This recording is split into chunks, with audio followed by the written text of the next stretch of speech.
हरिचरण गांव का एक मजदूर था। एक दिन जब हरिचरण सुबह उठकर अपनी बकरियों को चारा डालने जाता है तो हैरान हो जाता है। अरे कलावती, मेरी कलावती कहाँ गई? कलावती, कलावती! हे राम, मेरे पास 2 ही तो बकरियां थी, उसमें से भी एक बकरी चोरी हो गई। अरे पिताजी, क्या हुआ? आप इतना परेशान क्यों हो? अरे बेटा देख, किसी ने हमारी बकरी चुरा ली। अब मैं बकरी को कहाँ ढूंढूं बेटा? फिर हरिचरण और रूपा दोनों बकरी को इधर उधर ढूंढते हैं, लेकिन उन्हें बकरी कहीं नहीं मिलती। तभी रूपा की नजर पास के घर में पड़ती है। पिताजी वो देखिए, वो रही हमारी बकरी।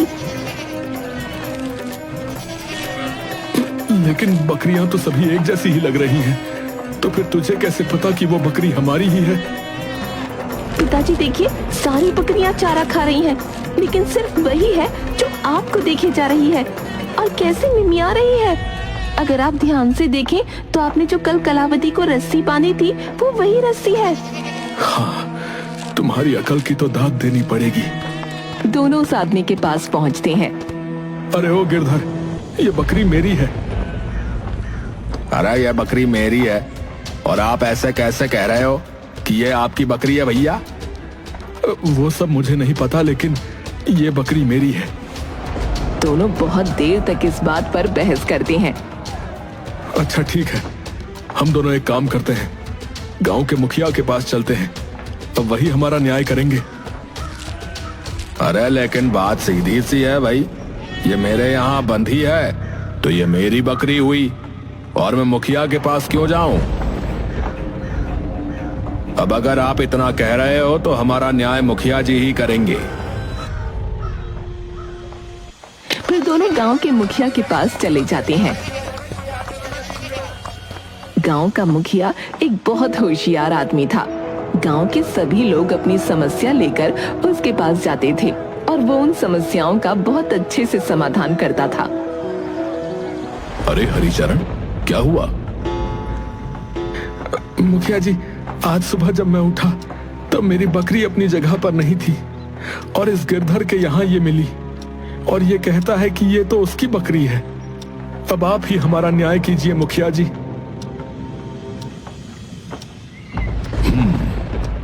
तुम दोनों में से जो कोई भी मेरे सवालों का सही उत्तर देगा तो बकरी उसकी होगी। ऐसी कौन सी चीज है जो हमेशा चलती है और अगर उसे किसी ने रोका तो वो चीज किसी काम की नहीं?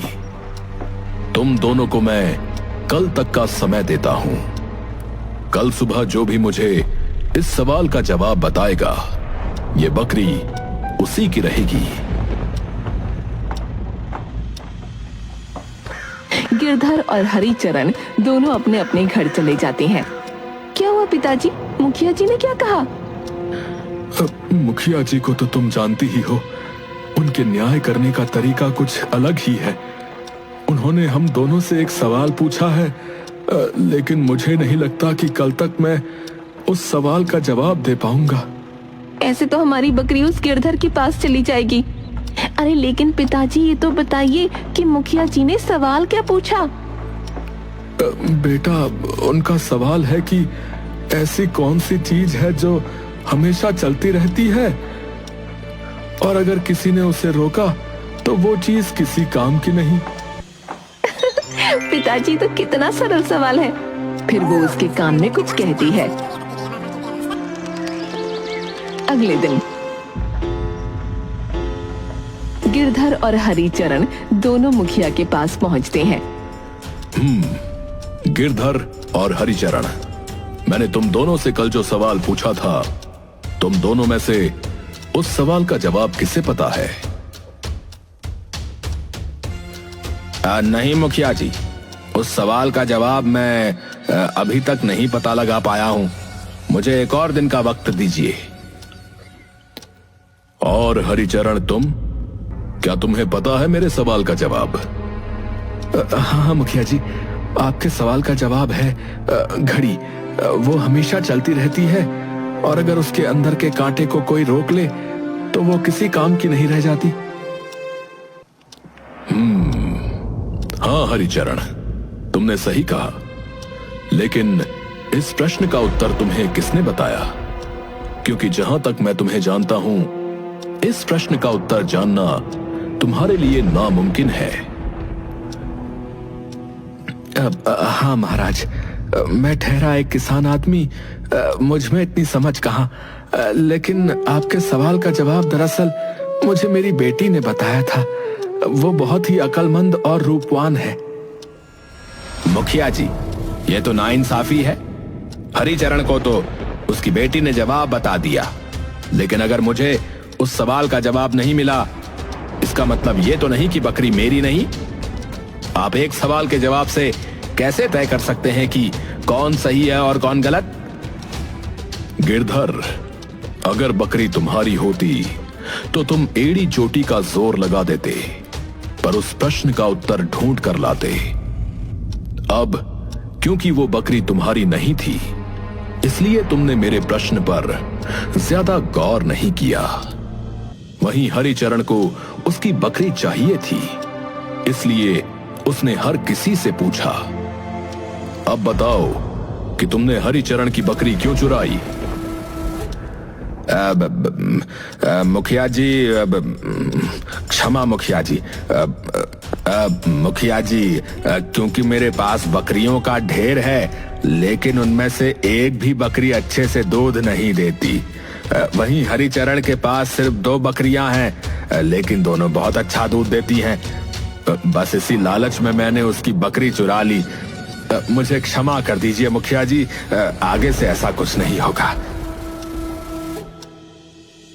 ऐसे हरिचरण को उसकी बकरी मिल जाती है और गिरधर वहाँ से चला जाता है। वैसे हरिचरण, तुम्हारी बेटी बहुत अक्लमंद मालूम होती है। मुझे तो लगा था कि तुम दोनों इस सवाल का जवाब नहीं दे पाओगे। वैसे अगर तुम्हें कोई ऐतराज ना हो तो मैं तुम्हारी पुत्री से मिलना चाहता हूँ। जी जी जी मुखिया जी, मैं कल ही अपनी बेटी को यहाँ ले आऊंगा। और अपनी बकरी को लेकर घर चला जाता है।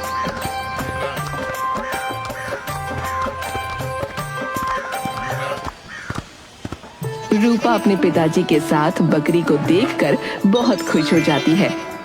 अरे बेटी, तुमने तो सच में सही जवाब दिया था। और तुम्हें पता है, मुखिया जी ने कल तुम्हें मिलने के लिए बुलाया है। अगले दिन हरिचरण अपनी बेटी रूपा को लेकर मुखिया के यहाँ पहुँचता है। प्रणाम मुखिया जी। अरे वाह हरिचरण, तुमने अपनी बेटी को बहुत अच्छे संस्कार दिए हैं और ये अक्लमंद होने के साथ साथ रूपवती भी है।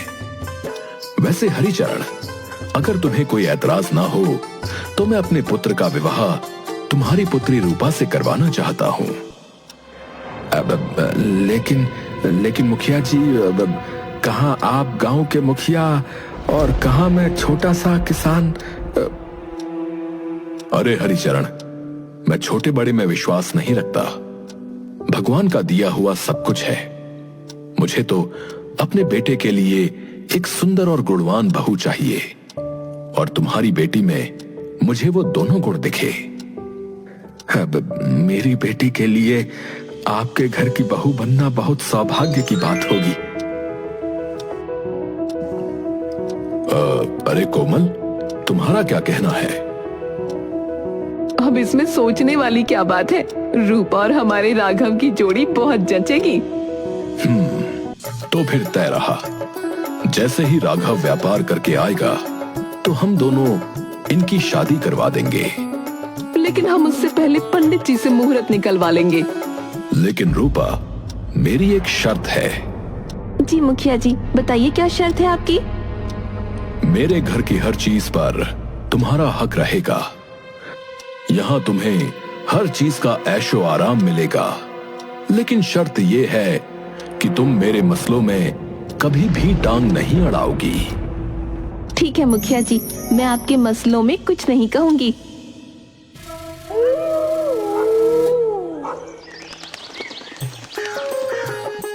कुछ समय बाद राघव वापस आ जाता है और रूपा और राघव की शादी करवा दी जाती है। सब सब कुछ ठीक चल रहा था। रूपा घर के कामों में अपनी सास का हाथ बटाया करती और मुखिया भी गांव के सभी मुद्दों को आसानी से हल कर देता और राघव काम के सिलसिले में अक्सर बाहर रहता। एक दिन माँ, सच में पिताजी का अपना एक अलग ही तरीका है समस्याओं को हल करने का। हाँ, मैं तो जब से ब्याह के आई हूँ तब से इन्हें ऐसी ही समस्याओं का समाधान करते देख रही हूँ। एक दिन दो लड़के लड़ते हुए मुखिया के घर पहुँचते हैं। तभी रूपा की नजर उन दोनों पर पड़ जाती है। क्या हुआ, तुम दोनों लड़ क्यों रहे हो? अरे देखो ना भाभी, ये कहता है कि ये मुर्गी उसकी है, लेकिन ये मुर्गी मेरी है। हाँ भाभी, हमें मुखिया जी से मिलना है। अब वही बताएंगे कि इस मुर्गी का असली मालिक कौन है। अरे झूठे, बता क्यों नहीं देता कि तूने मेरी मुर्गी चुरा ली है? अच्छा, मुर्गी मुझे दो। फिर दूसरा लड़का रूपा को मुर्गी दे देता है। वैसे आज मुझे मुर्गी पकाकर खाने का बहुत मन था। अच्छा हुआ तुम दोनों मिल गए, नहीं तो मुझे बाजार से मुर्गी मंगवानी पड़ती। बताओ कितने में दोगे मुर्गी? अरे पहले हमें मुखिया जी से न्याय चाहिए, ऐसे कैसे आपको मुर्गी दे सकते हैं? हाँ, पहले हम मुखिया जी से मिलना चाहते हैं। रूपा दोनों को मुखिया जी के पास भेज देती है। दोनों लड़के मुखिया को सारी बातें बताते हैं। मुखिया जी, अब आप ही बताइए कि ये मुर्गी किसकी है। मुखिया कुछ देर तक सोचता है, तभी मुर्गी एक अंडा दे देती है। तभी मुखिया को एक तरकीब सूझती है। मुखिया दोनों लड़कों को एक एक अंडा दे देता है। कल तक जो भी मेरे पास इस अंडे में से चूजा निकाल कर ले आएगा, वही इस मुर्गी का असली मालिक होगा। दूसरा लड़का थोड़ी देर तक सोचता है और फिर मुस्कुराता है, जैसे वो कल ही चूजा ले आएगा। मुखिया जी, ऐसा कैसे हो सकता है भला? अंडे में से एक दिन में चूजा कैसे निकल सकता है? वो मुझे नहीं पता, लेकिन जो भी कल मुझे चूजा दे देगा, वो इस मुर्गी का असली मालिक होगा। दूसरा लड़का तो खुश होकर चला जाता है। अरे भला एक दिन में अंडे से चूजा कैसे निकल सकता है? तभी रूपा की नजर उस लड़के पर पड़ जाती है। अरे क्या हुआ? लड़का रूपा को सारी बात बताता है। अगर मैंने इस लड़के की मदद की तो पिताजी बुरा मान जाएंगे, लेकिन अगर मैंने इस लड़के की मदद नहीं की तो मुर्गी किसी और के हाथों में चली जाएगी। अब आप ही बताइए भाभी जी, क्या एक दिन में किसी अंडे में से चूजा निकल सकता है? अच्छा रुको, मैं बताती हूँ तुम्हें कि एक दिन में चूजा कैसे निकलता है। फिर रूपा अंदर जाकर एक मुट्ठी चावल लेकर आती है और लड़के को चावल देकर कुछ कहती है। लेकिन हाँ, मुखिया जी को ये मत बताना कि ये उत्तर तुम्हें हमने बताया है। लड़का खुश होकर मुखिया के पास चला जाता है। तुम फिर से आ गए? क्या तुम्हारे अंडे में से चूजा निकल आया? अरे मैं बस घर जा ही रहा था, तब मुझे याद आया कि जब कल मेरे अंडे में से चूजा निकलेगा तब मैं उसे खिलाऊंगा क्या, तो बस मैं कुछ चावल लेकर आया था। आप आज ही ये बो दीजिए ताकि जब कल चूजा अंडे में से निकले तब मैं उसे नरम नरम चावल के दाने खिला सकूं।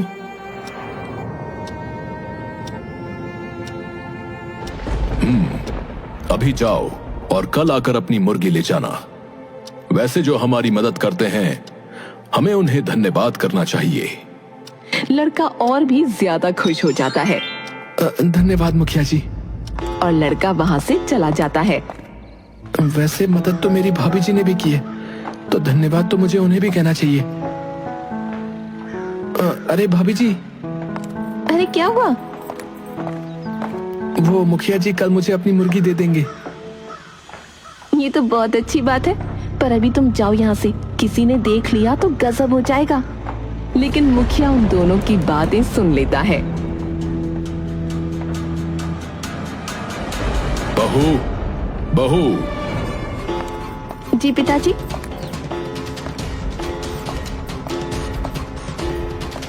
मैंने तुम्हें पहले ही कह दिया था कि तुम मेरे काम में टांग नहीं अड़ाओगी, लेकिन आज तुमने उस मुर्गी वाले की मदद करके मेरी शर्त तोड़ दी।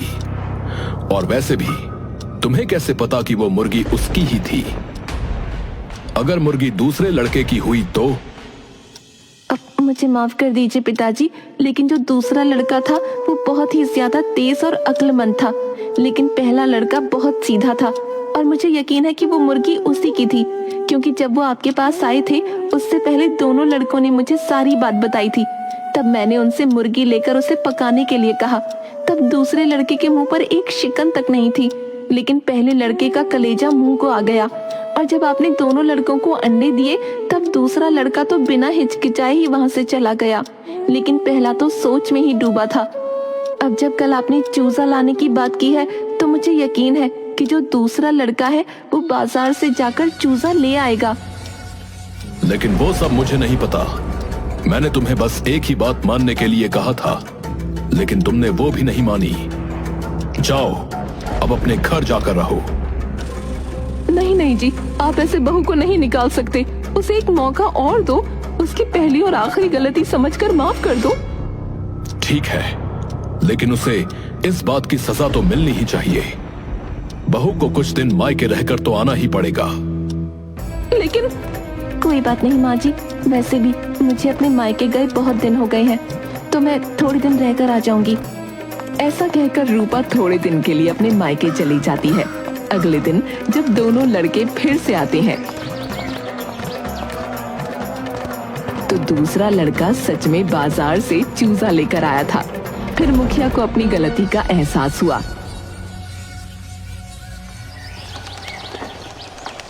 इधर रूपा कुएं में से पानी लेने गई थी और कुछ राहगीर वहां आ जाते हैं।